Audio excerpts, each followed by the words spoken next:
Format for tonight. Each candidate will be given 2 minutes for an opening statement. Ms. Linda Wallace Sims is going to show 15 seconds, gentlemen, to let you know when it's time to wrap it up. And then once you get to the final time, she's going to show you a word that says time, and that means you must end your comments. We will let you finish your sentence if you're almost at the end. There will be 9 questions. Those questions have already been written and they were handed to me this evening. And each candidate will have 1.5 minutes to answer the questions. After all 3 have answered the question, they will be given 30 seconds for a rebuttal. Each candidate will select a number, 1, 2, or 3, and that's the order in which the candidate will answer each of the questions that is posed. And again, at the 1.5 minute mark, Ms. Wallace Sims will show you the 15-second sign, and then she's going to show you the sign. Okay. Does anyone have any questions? Okay. I will now have 3 pieces of paper that have been numbered. They'll be dropped in a hat. I'll ask for a very controversial person. I only want him to come up and give his hat. Jimmy Griffin, and I don't want you to say anything.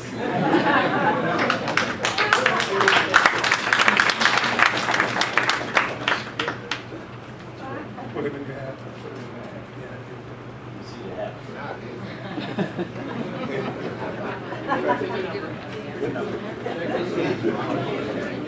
No, you have the candidate. Oh, the candidate pick it up?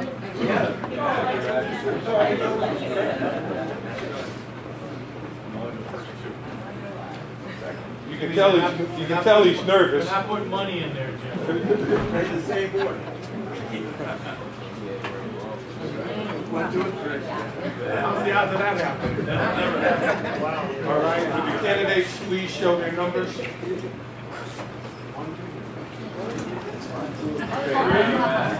3, 2, 1. Jimmy, you did a lousy job.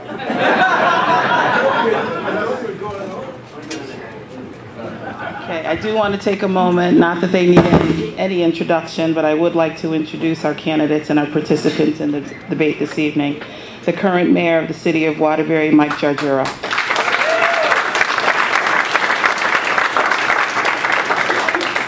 Board of Education Commissioner, Neil O'Leary.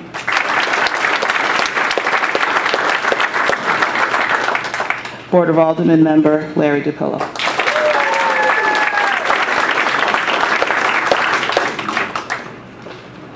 Okay. The first question, which will be answered by Mayor Mike Jarjura. Again, you will have, pardon? Oh, I'm sorry. Okay. Opening statement. Thank you, Jenny. Thank you, everybody. I want to, first of all, thank you, Jenny. Thank you, everybody. I want to first of all recognize and thank them for showing up, our 3 colleagues from the state legislature, Larry Butler, and I saw David Aldanando and Tony D'Amelio. So welcome to them. First, let me thank the Scovill Home Association and the WOW Learning Center for hosting this candidates forum. Just to give you a little bit of my background, I was born, raised, and educated here in the great city of Waterbury. I'm a lifelong resident. For the past 10 years, it's been my privilege and honor to serve as mayor of our great city. Prior to that, I served 10 years in the General Assembly of the state of Connecticut, representing the 74th District. While it's impossible to cover all of the positive changes I brought to the city as mayor, let me just highlight a few for you. I brought the city from a nearly $100 million operating budget deficit to 10 balanced budgets. Created the first ever rainy day account, which now totals over $20 million. Brought the city's bond rating from below investment grade to the A+ level. Pushed for and succeeded in getting approval for over $300 million to build brand new pre-K through 8th grade schools for our children. One of them, the Reverend Jonathan Reed School right here. Pushed for and succeeded in making improvements to our parks, recreation centers, and entire city. New playscapes, new ball fields, new basketball courts, new lights, new tennis courts. Pushed for and invested over $21 million in the milling and paving of numerous roads throughout the city, and succeeded in bringing over $20 million in state and federal brownfield remediation money, all of it being put to use.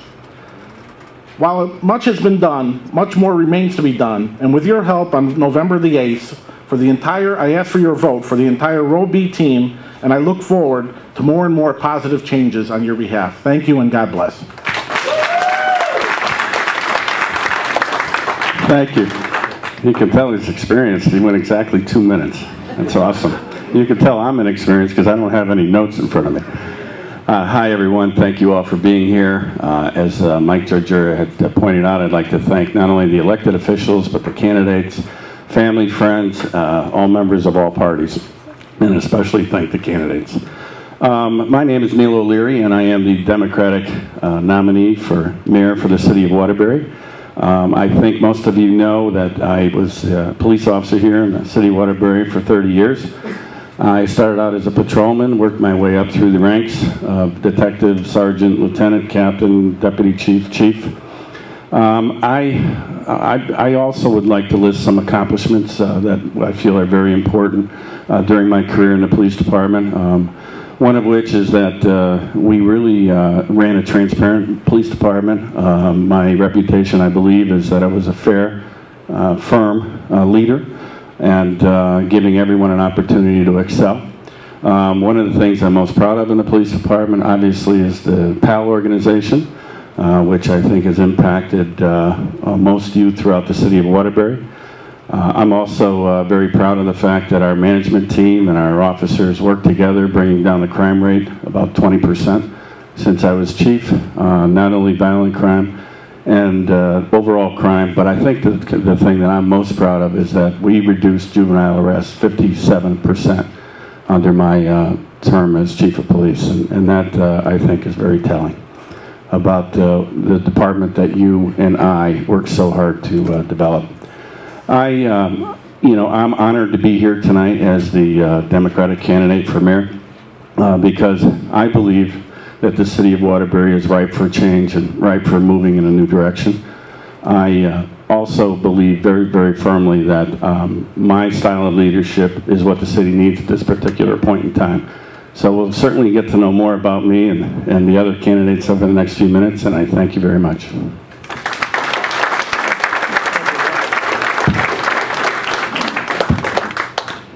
Good evening, and thank you to the Scovill Home Association and to James Monroe, who serves with me as a member of the Board of Aldermen Ad Hoc Committee on Good Jobs, for sponsoring this mayoral debate.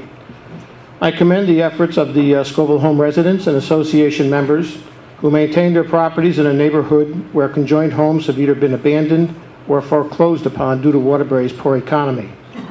On Wood Street, there are at least 8 abandoned structures and several foreclosure signs. The most recent is September 22nd, auction at 241 Wood Street. In addition, on Ives Street, at least 6 abandoned structures and more auction signs.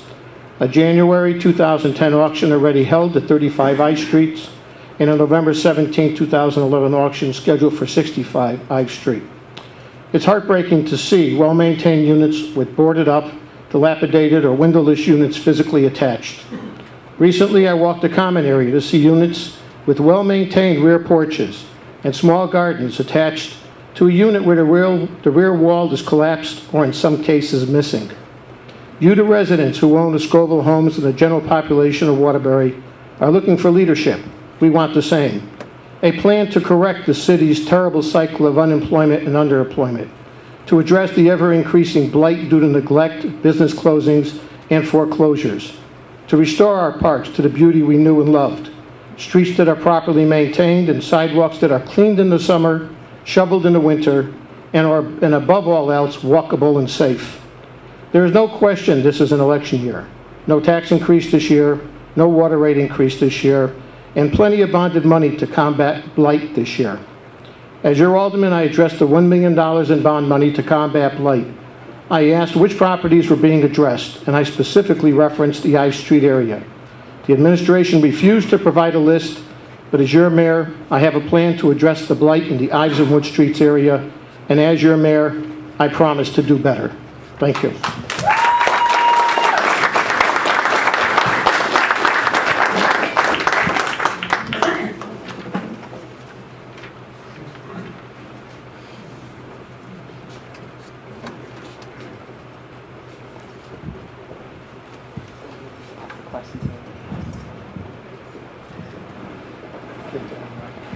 Before we get started, I will ask that you turn off your cell phones.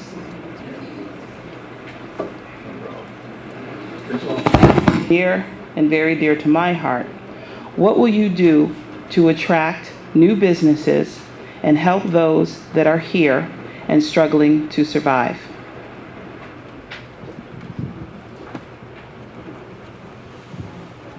Thank you, Ginny. I think it's absolutely essential that we continue to provide the ingredients for a city that business community can have confidence in. I know when I took over 10 years ago, there was no confidence in the government of the city of Waterbury. And if people don't have confidence in the government of the city of Waterbury, they're definitely not going to either stay here or relocate their businesses here. We've had great success in straightening out many, many decades of malfeasance and mismanagement that took a long time. The work of the Oversight Board was essential in getting a lot of that done, as well as the work of the Board of Aldermen over the last 10 years. But there has been some great grand list growth, and I know people don't want to talk about it because maybe it doesn't help. Let me just rattle off a few. When I took office, the old mall, the old Naugatuck Valley Mall, looked like a wasteland. Now we have Walmart, Super Stop and Shop, Panera's Bread, and I can go on and on. Cocoa Key Water Park, $20-something million added on to the old Sheridan. The LaRusso family just had a beautiful development up on West Main next to the, well, it used to be Robinwood, and now is the CVS, all brand new.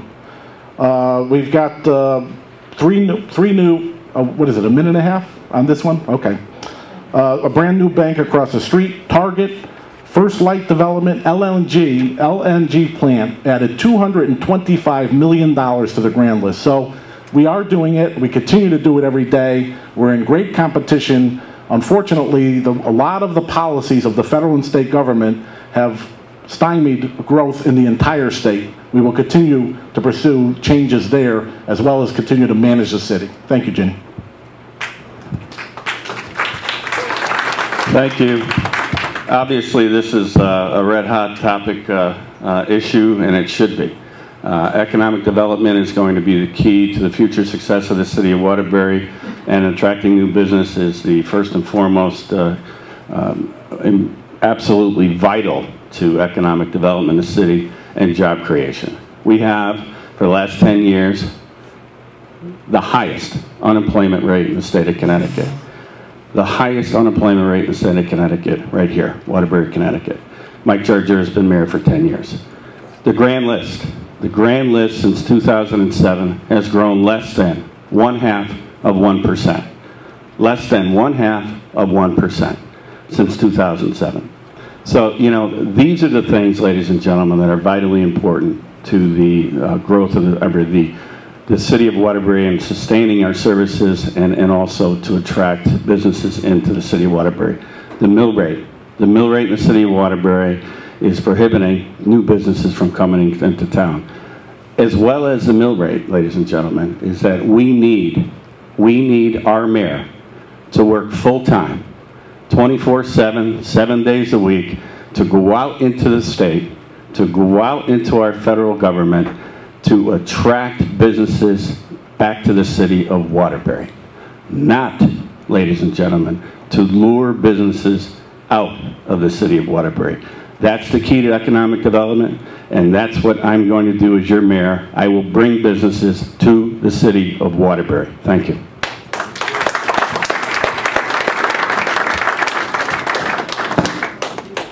Thank you. Two key parts to that question. First, attracting new business, and then keeping the business stabilized, the ones we have here. As far as bringing in new business, I'm going to tell you right now, I come from industry. I was plant materials manager for Mark Island Stamping for 13 years, 2 years at Highland Manufacturing. I ran a metals company here in the city of Waterbury. I've done business with just about every manufacturer in this city. Somers Brass was a customer of mine. Then Sheet Metals, which became Allegheny Ludnum. I used most of the plating companies in this city, and I know most of the CEOs, or back a few years, the CEOs of those companies. Let me tell you something. Larry DePillo was not going to be able to go out and bring business and industry to the city. But I'll tell you who will. Larry DePillo, with the cooperation of the CEOs of the businesses in the city that deal with those businesses every day and know what they need to bring additional businesses to Waterbury.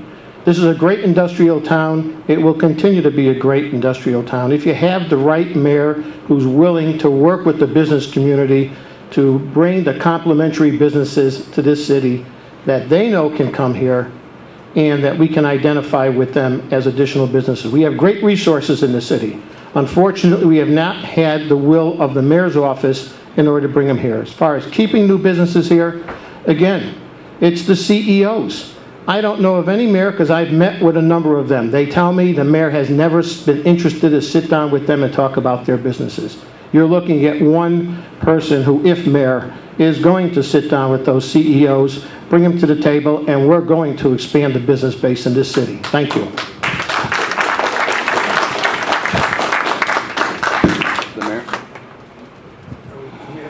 I don't know who Larry DePillo's been talking to, but I sit down with the Chamber of Commerce, a lot of different businesses throughout the city, the Chamber, working with the WDC, and you know what? I wish somebody would walk a week in my shoes. Talk about a full-time mayor. 14, 18 hours a day is nothing for the mayor of the city of Waterbury. We do have a few hours. We have to get a little rest and take a shower. But you know what hurt this city most of all? 22 years of delaying revaluation. That's why the companies ran, because nobody had the will to implement revaluation. And once we did it, businesses stayed and prospered. Just this year alone, Port Marion, Foam Plastics, 90 jobs from Stamford to Waterbury, Frito-Lay, Nelson Heat Treating just expanded their plant. That's fact. This is fiction over here.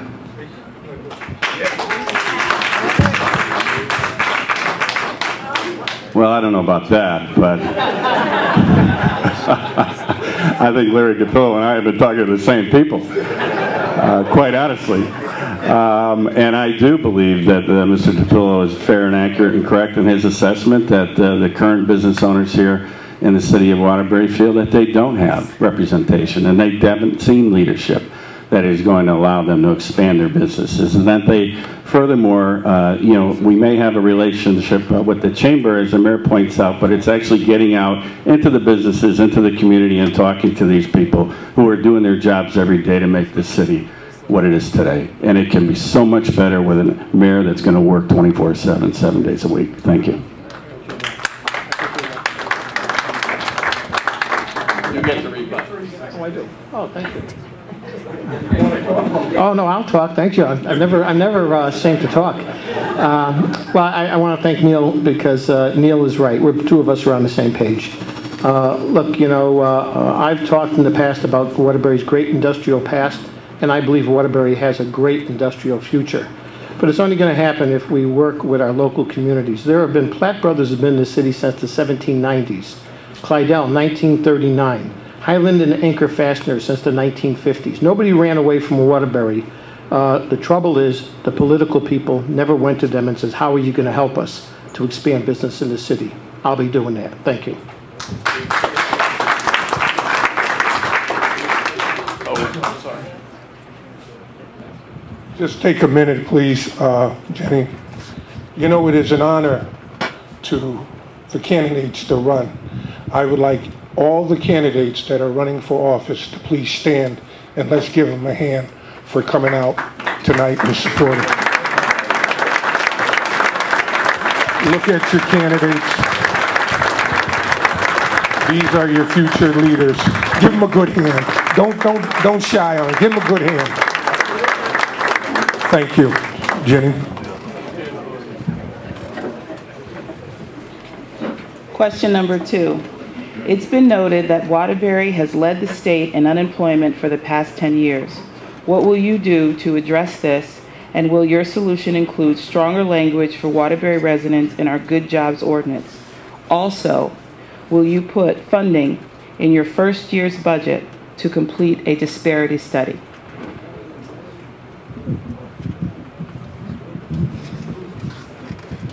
Thank you, Ginny. There's a lot in that question. Let's dispel the non-fact right away. Waterbury, the city thereof, has not led the state in unemployment. The Waterbury labor market has led the state in unemployment. Waterbury itself is not the most unemployed city.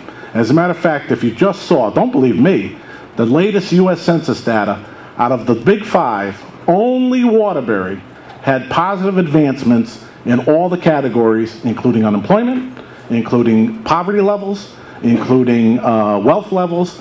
Only Waterbury was recognized, don't believe me, U.S. Census data. Fact is fact.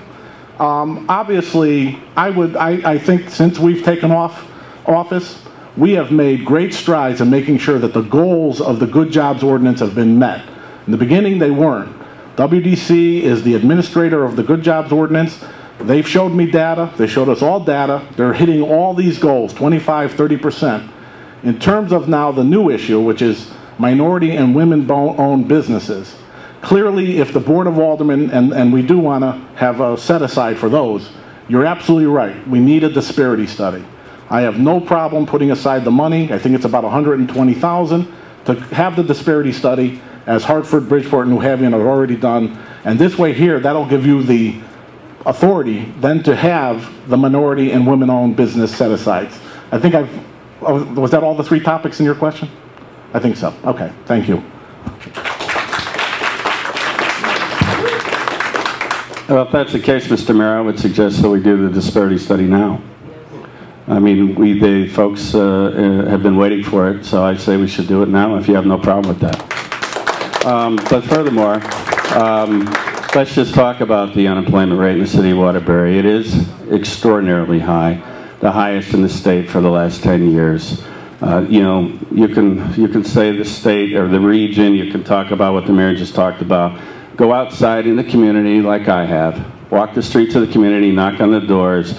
This town is suffering, and it's suffering from an enormous unemployment rate, and it's suffering from enormous lack of leadership, and it's suffering from bottom to top in every neighborhood in every area, but especially in the north end and the south end, and we all know that. We all know that.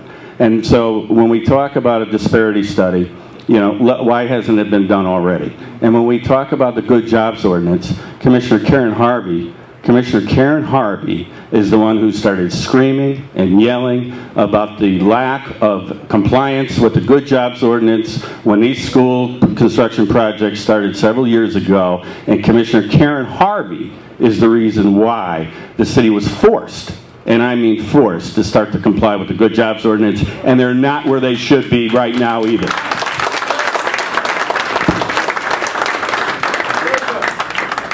Thank you. I believe the unemployment in the city of Waterbury has been the highest in the state of Connecticut for the past 12 years. And it was only 1 year, I believe, that there was some small burg in the city of Waterbury that actually had a lower unemployment, and therefore that was the only time. I'll tell you what, walk around the neighborhoods. Take a good look. People don't have disposable income. They're not able to fix up their homes. Their homes are deteriorating in neighborhoods that this town at one time were pristine. Don't let anybody tell you that everybody in this town has a job. I know better. I remember when we had businesses in this town, and a toolmaker could quit the job at 3:30 in the afternoon, and by 5 that afternoon he had a job at a new factory. Those factories aren't here anymore, and the industry's not here anymore, because we've had politicians who didn't understand that the only thing that ever created wealth was a manufacturing job. Now, as far as good jobs, I'm on the committee of the Board of Aldermen for the Good Jobs Ordinance. I do not believe it has been enacted and enforced in this city the way the ordinance was originally meant to be. And all I hear about that is, well, there's not enough teeth in it, and we can't find them, and we can't do this, and we can't do that. Well, we're the city of Waterbury. And when we give out contracts, I believe the language shouldn't be in there that if you can't follow our ordinance, then you're going to pay a fine. And better yet, if you don't follow the ordinance, we'll take you off the job. You'll see how quickly they'll meet the numbers. And as far as the disparity study goes, I know the Good Jobs Ordinance people are meeting with the person that handles this in Bridgeport. We'll find out what they did. We'll duplicate it. Thank you.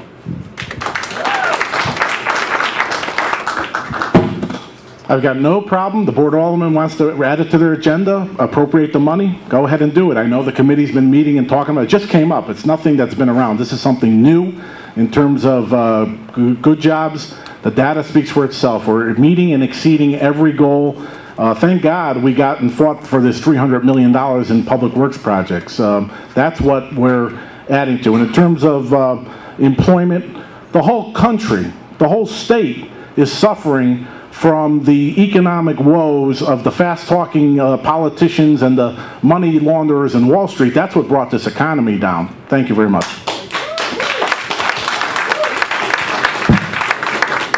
Thank you. And you know, it's easy to say the whole country is failing, the whole state is failing. Listen, I will be the mayor of the city of Waterbury, responsible for the city of Waterbury. Granted, the state and national economy will have an impact on these issues, but quite frankly, it starts at home, and it starts here. And this good jobs ordinance doesn't have any teeth, and it's not working. And by the way, if you look at Bridgeport, New Haven, it's working very well there, and we've been asking for theirs to be adopted to ours. Thank you.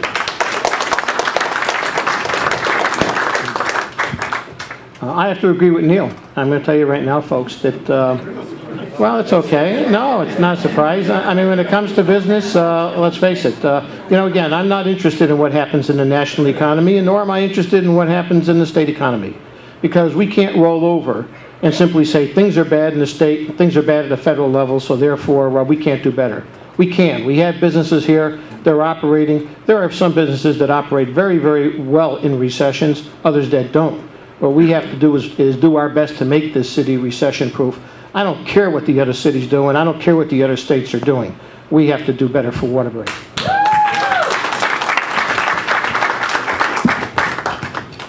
I would like to make something clear. These questions are not Jenny's, so don't hold her accountable for them. These are questions coming directly from the Scovill Home Association. And you heard about the disparity study. How many people are in favor of this city doing a disparity study? Please give. Thank you. Question number 3. What is your vision for education reform to address our failing schools and new school construction?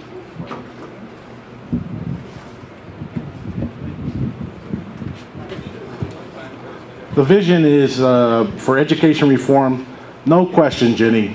Our public education has failed and failed miserably. When you see the number of failing schools, the number of students who can't do basic math, reading, spelling, coming and being allowed to graduate, shame. Shame on the public school system, shame on the boards of education, shame on any city that allows that. This is part of why we have jobs, very skilled jobs. Part of the problem, we have people that just can't do it. They can't read or perform over a 3rd or 4th grade level. What do? We have remediation, we have enlightenment programs. We're spending $320 million in public education in the city of Waterbury between our budget and the federal appropriations. This is a failure, and everybody in this country should be ashamed at how education. We need to re-energize the family unit. The family unit, it starts at the home first and foremost.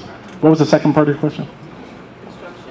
Oh, school construction. I'm proud. Well, some people at the table, and I don't mean this one next to me, was against the school construction and tried to stop it. Thank God Dr. Sneed and I fought. We won the referendum, and you're seeing these beautiful pre-K through 8th grade schools, and we're not stopping. We're going to continue so every child has a beautiful, modern school, and that they feel great about their surroundings. So I'm proud that Dr. Sneed calls me the education mayor, and we will keep pushing forward with the education reform and the construction projects. Thank you very much.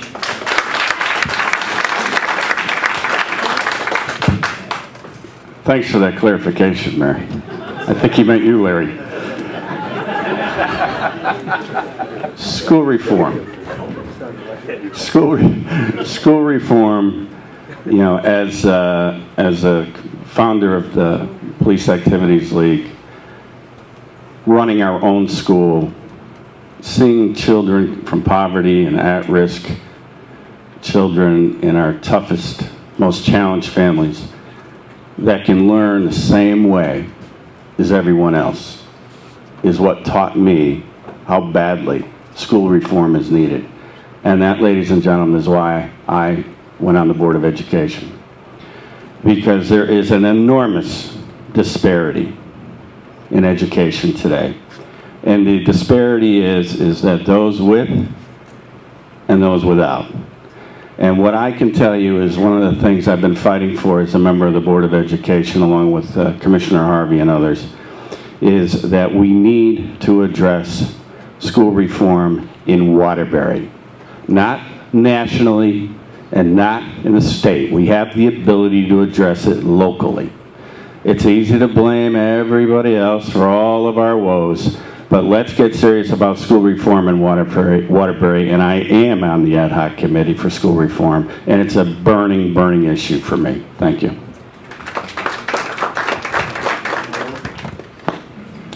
I believe the mayor was referring to me. All right. Anyways, visions for education in the city. Very, very important. Look, I've been an advocate for K through 8 schools for many, many years, and I'm very happy to see that the city's going that way. But it's going that way only to a small degree with the new schools that are being constructed. And when I queried Paul Guidone about this, he said, well, maybe we'll have the K through 8 schools, the new construction, finished in 20 years. And I asked him, well, what are we going to do with the middle school complexes? Oh, we'll figure something out to do with that.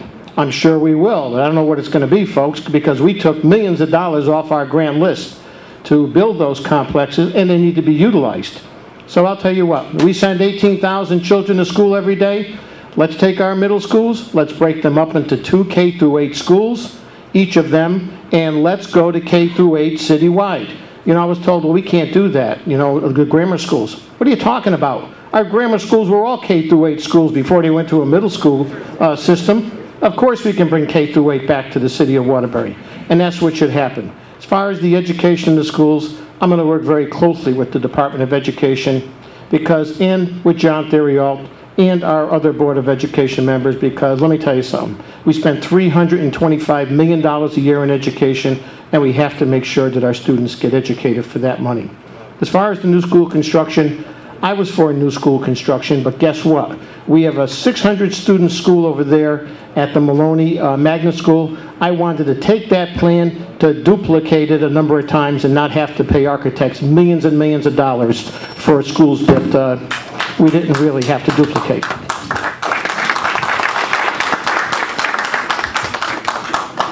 The time for talk is over. We're failing a whole generation if we haven't failed them already. All I hear is a lot of talk. The Board of Education gets together, they're arguing about this, they're arguing about what colors, we're arguing about that. They forgot their purpose. Their purpose is to educate 18,000 students and stop talking about it, get it done. That's why you were elected to the Board of Education.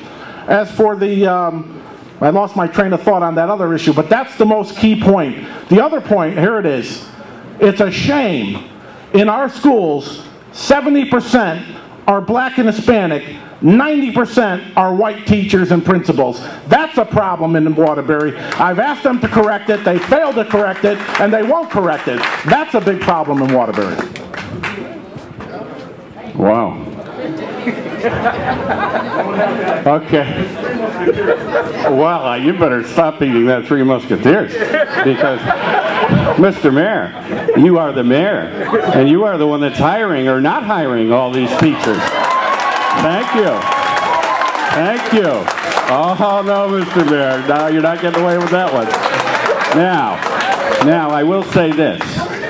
It's called leadership. Leadership, leadership, leadership. The mayor, by charter, is the ex officio chairman of the Board of Education. I agree that the Board of Education has not operated to its fullest capacity. However, the mayor has sat at 4 meetings in the last 2 years, and that's the reason why we need leadership from the mayor's office all the way down. Thank you.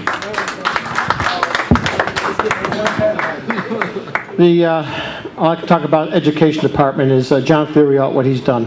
Let me tell you something. The reason that we have a better learning capacity in the schools today is because people aren't working in the filth that was there before. John Theriault spent 200 hours to get the schools fixed up so that the teachers and the students would have a decent environment to learn in, number one. Number two, you know, I look at Walsh School. It has the lowest marks in the entire city. I'll tell you what, I'm going to challenge the Board of Education to do something about that. Whether that means changing teachers, whether that means moving students around, we have to bring up the scores. A failing school like Walsh is not acceptable. All right, the community has complained, and I get the chance to be the big man. You're no longer number one. You're number one. You're no longer number two. And you're number three. Where's that number three at? That's based on my power.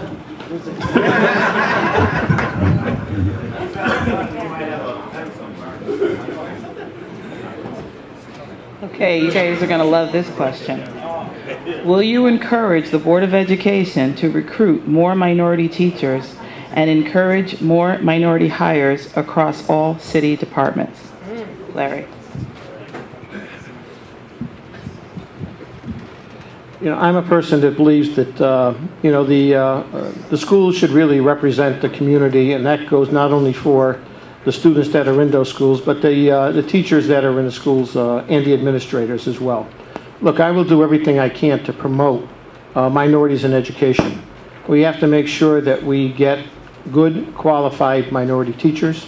I understand that we have a minority principal currently that by most standards people are saying was more than eminently qualified to be the new superintendent of Waterbury schools. Unfortunately, the system that we have in place did not allow for that particular individual to take a test to even be considered for superintendent. Because although many of our educators in this town hold superintendent certificates, because they don't leave Waterbury and go work someplace else for 3 years in the administrative offices, they are excluded from being considered.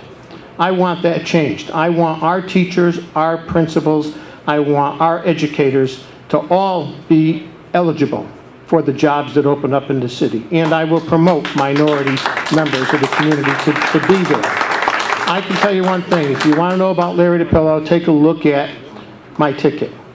I believe we have gone out, and we are so very, very pleased that we have gone out in the community and have such terrific people that have agreed to serve with us. Take a good look at the ticket, and I think that speaks everything I have to say about what my administration will look like as well. It's going to be a cross-reference to the population of this city, and thank you.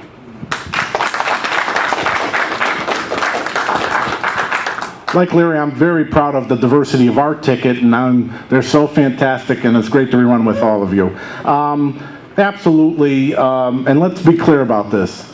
The Board of Education hires and promotes teachers and principals, not the mayor's office. The mayor is an ex officio, I'm sorry about that. The mayor is an ex officio chairman. I don't even have a vote. I can only vote to break a tie. I don't think that's ever happened, maybe once in the 10 years I've been mayor. In terms, you know, John Theriault says it all the time. Waterbury was notorious for favoritism, nepotism, and cronyism. And that's what goes on, ladies and gentlemen. It's who you know and not your quality of your character that's got to end. And if that means changing the hiring practices and the way who's in charge, then that's what we have to do. You know, I went to school and I graduated with a great educator. He's a principal now of Crosby, Dr. Padua. We both graduated from Wallace Middle School. Eric Brown is a great friend of mine, the principal over there. Why is Eric Brown always being attacked all the time? Why is he the only one always being attacked for being a visionary? Something is wrong in Denmark, in Waterbury, and absolutely we need your help. We need you to impress your children and your grandchildren, your community, about the importance of education. Keep them in school, come back to Waterbury, become an educator, because we definitely need your community. We need everybody, and bring us referrals. We'll make sure they get hired. Thank you. The Board of Education accepts the recommendations for the hires. That's what the Board of Education does. Nothing but a rubber stamp. And I'll leave it up to your imaginations to understand where the recommendations come from. Thank you. Now, let's talk about minority hires, and let's get serious about it. Again, I hate to keep bringing her up, but she's been pushing for this for years. We do not have enough minority teachers and administrators in the school system. And it seems like every time we get close to hiring a minority administrator this year, we find a way not to do it. And that's a real problem. And we've been vocal, Karen and I have been very vocal about that. You know, the fact of the matter is that this city, the school population, the teachers and administrators must reflect the demographics of this city. It just has to happen. And there are qualified people out there that can fill these positions, but we don't get the recommendations as Board of Education members, okay? So, as the mayor, no one bears that responsibility but the sitting mayor. And these recommendations and these hiring practices are not what they should be. And we've been talking about it for a long, long time. And the truth of the matter is we can do much, much better to attract and keep qualified minority administrators and teachers. And by the way, if you wonder why there aren't any minority teachers, administrators, I also wonder why there's no minorities working in the mayor's office. Thank you.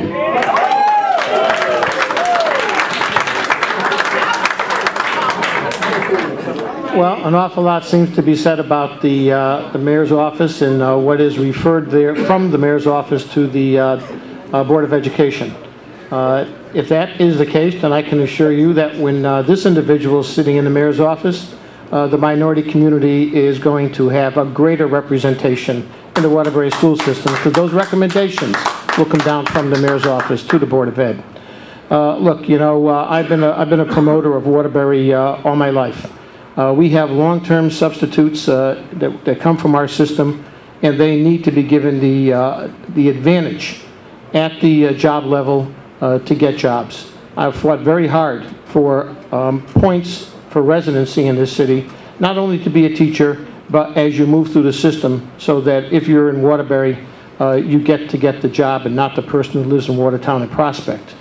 I believe in the citizens of Waterbury. I promote the citizens of Waterbury. And again, all I can tell you is the civil service system that prevents our own people from being considered for jobs in the front office because they don't hold a job there and have to move out of the city of Waterbury, take a job elsewhere, and then come back to Waterbury on bended knee to please ask for a chance to be considered for a higher position is wrong. And as mayor, I'm going to do everything I can to kill that archaic system that we call the civil service when it comes to the promotion of principals, teachers, and superintendents. Thank you.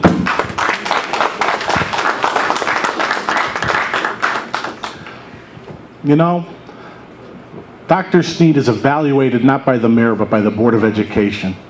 Dr. Sneed's been terrorized by the Board of Education, and who do you think, when they want somebody of their family or their friends hired or promoted, they go to Dr. Sneed, and he's terrorized not to do it, and this is fact, this isn't fantasy, by members of the Board of Education.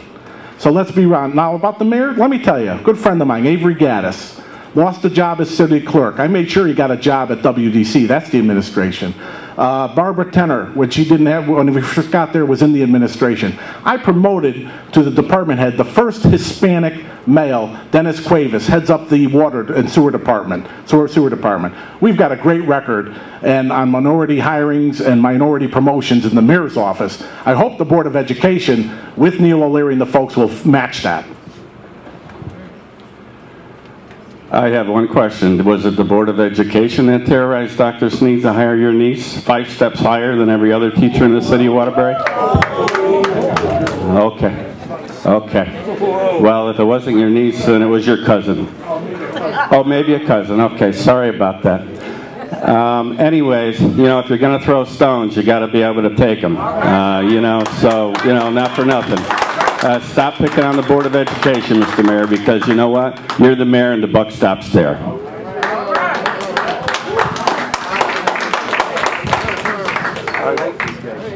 I would like to take a minute more. Her name has come up many times. She's been an inspiration to our community, even though a lot of people don't think so. But I would like for you all to give Karen Harvey a hand.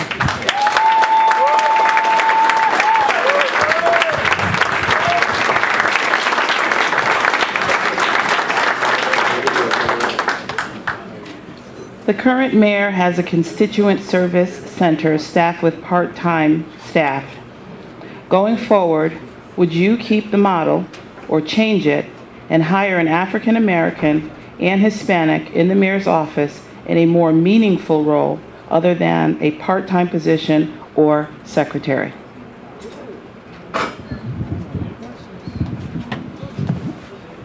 Well, thank you. Constituent Service Center, as far as I'm concerned, it's not something that I would be interested in keeping because I'll tell you right now, as an alderman, I get a tremendous number of calls telling me that they called X, they called Y, they called Z, and nobody would return any calls. But when I get a call as an alderman, I take the time to go to their house and talk to them about an issue. The mayor is let me tell you something, the constituents elect a mayor, and they expect the mayor to be available to them. When you have a problem with Public Works, if you can't get an answer directly from the mayor, then I will get an answer from Public Works. And Public Works is going to call you back, and I'm going to ask Public Works to tell me what the resolution was. If there's a problem with another area of the city, whether it be in engineering, I've had a number of problems recently. I had somebody that has a house being built next to them, and their cellar's flooding every day now. And they called the constituent service, and they had no interest in it. I went up there, I got the building official up there, and we're getting a resolution to the problem. So, I mean, the mayor of the city of Waterbury is the go-to person, not a constituent service center. As far as the mayor's office, yes, I believe I will have somebody from the minority community, the black community, and from the Hispanic community. I don't speak Spanish myself, but when the phone rings and it's somebody that needs to have an issue discussed in Spanish, they're going to have somebody in the office who they can talk to, and they will tell me what I need to do on their behalf. Thank you.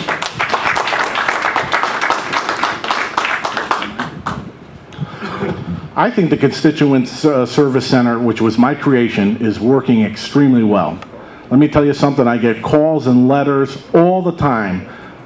The dedication, the passion, the help people are getting. And nobody is denied a visit with the mayor, ever. It may take a day or two or a week, but if somebody called, and I deny anybody in this room who said they called and couldn't get an appointment with the mayor, you will get an appointment. But if you want immediate service, that's why you have a mayor's staff. They will try to help you. If they can't help you, if you still don't get satisfaction, you call the mayor. I'll be on the phone with the department heads and their staff, making sure you get satisfaction. We have an excellent record of constituent service, of getting the job done, of getting responsiveness. We got great departments. We got 3,000 great employees. They want to help every citizen. They want to get everything done. Of course, the resources are limited. So we're happy with the Constituent Service Center. We're happy with I think, the friendly customer service response this administration's provided in 10 years. And I do want to take credit, Neil. I was the one who recruited Karen Harvey to run on my ticket and got her elected. So Karen and I, even though we may be not running together now, she was running on my ticket, and I was happy to recruit her and bring her into the fold. Thank you very much. Great choice, Mr. Mayor. I think that my track record in the Waterbury Police Department speaks for itself as far as minority hiring and minority promotions. I listen to people in the community and listen to them very intently. The person I listened to the most when I first became chief from the minority community was retired Lieutenant Cicero Booker, who came to me and said, you know what, you got to start putting minority in key positions in the Waterbury Police Department. Qualified minorities. The first thing I did is I took a man named Vernon Riddick and put him in charge of the Internal Affairs Division. First time ever a minority was placed in a position of absolute authority in the Waterbury Police Department. The next thing I did is I took Vernon Riddick and I put him in charge of the SWAT team. The next thing I did is I took a young man named Patrick Ridenour and I promoted him to Assistant Deputy Chief of Police. And lastly, I took a phenomenal man named Vincent Riddick, who is gone today, who I think about daily, and placed him in charge of the Internal Affairs Division when I promoted Vernon Riddick to be the Deputy Chief of Police. So my track record for minority promotions and minority hiring speaks for itself. But my question is, why is it Why is it, ladies and gentlemen, that there is no minorities working in the mayor's office in meaningful positions? There's no Hispanics, there's no African Americans, there's no minority, period. When a Spanish person calls the mayor's office, they have to transfer the call. It's outrageous and it's disgusting, because the city of Waterbury is made up of all people, not just select few. Thank you. As I stated earlier, when I'm mayor of Waterbury, there will be at least one African American, at least an Hispanic, maybe more in the mayor's office, because I believe we're going to certainly reach out to the community based on the population of the community.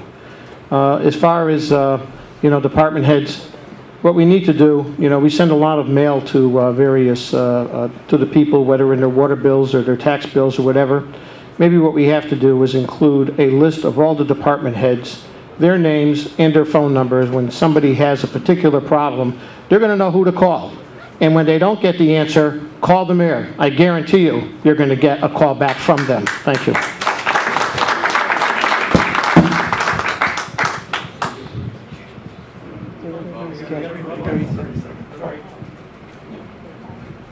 Larry, you were just grabbing your word. I know, I'm sorry.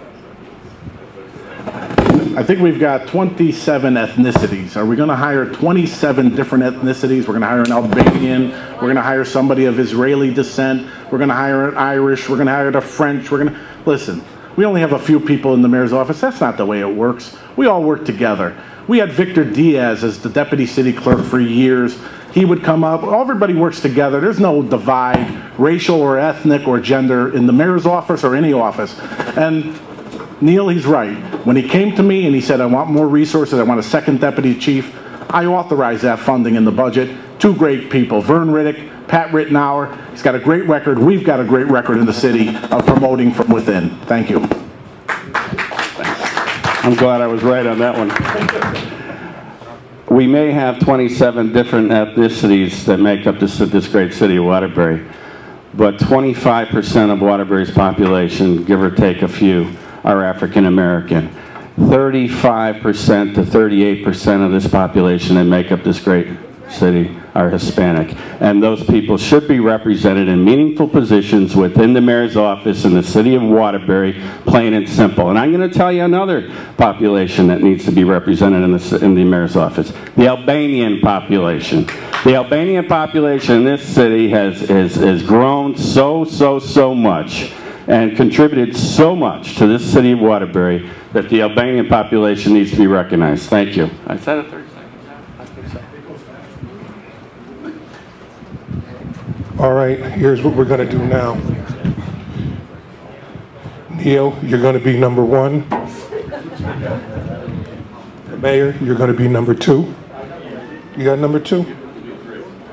You be 3. Yeah, help me out here. All right. All right. Right. All right, we got it straight.